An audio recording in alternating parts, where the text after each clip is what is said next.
साधु बाबा और लड़की की कहानी। कर्म की प्रतिध्वनि। रात का समय था। घने जंगल में सन्नाटा छाया हुआ था।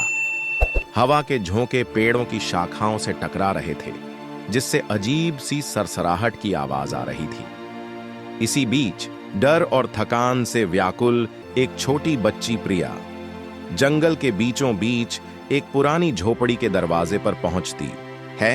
झोपड़ी के अंदर एक बूढ़ा साधु बाबा ज्ञान में लीन बैठा था। दरवाजा खुलते ही उसने आंखें खोलीं और मुस्कुराया। आओ बेटी, मैं तुम्हारी तरफ देख रहा था। प्रिया हैरान हुई। तुम्हें कैसे पता चला कि मैं आ रहा हूं? साधु बाबा मुस्कुराए। समय की लहरें सब कुछ बता देती हैं। तुम बहुत डरी हुई लग रही हो। बोलो क्या बात है? प्रिया की आंखों में आंसू आ गए। मैं शहर के एक होटल में काम करती हूँ।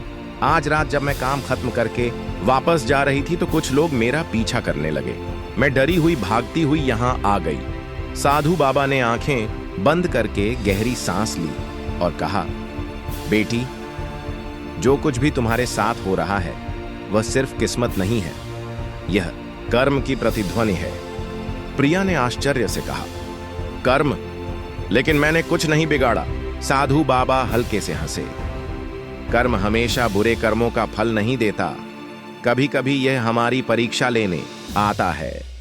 अगर तुम भागते रहोगे तो यह छाया तुम्हारा पीछा करती रहेगी। इससे डरने के बजाय इसका सामना करना सीखो। प्रिया ने गहरी सांस ली और सोचा, तो मैं क्या करूं? साधु बाबा ने उसे एक लोहे की घंटी दी और कहा, इस घंटी को बजाने से तुम्हें हिम्मत मिलेगी, लेकिन याद रखना, असली ताकत तुम्हारे अंदर है। अब जाओ और अपने डर का सामना करो। प्रिया ने हिम्मत जुटाई और जंगल के रास्ते शहर की ओर चल पड़ी। जैसे ही वह पुरुषों के पास पहुंची, उसने जोर से घंटी बजाई। अचानक हवा में एक तेज कंपन हुआ, जैसे कोई अदृश्य शक्ति वहां आ गई हो। पुरुष डर कर भाग गए। प्रिया को आश्चर्य हुआ कि घंटी में इतनी शक्ति कैसे आ गई। जब वह झोपड़ी में वापस आई तो वहां कोई नहीं था। वहां सिर्फ एक पुराना कागज था जिस पर लिखा था, ताकत किसी चीज में नहीं बल्कि विश्वास में होती है।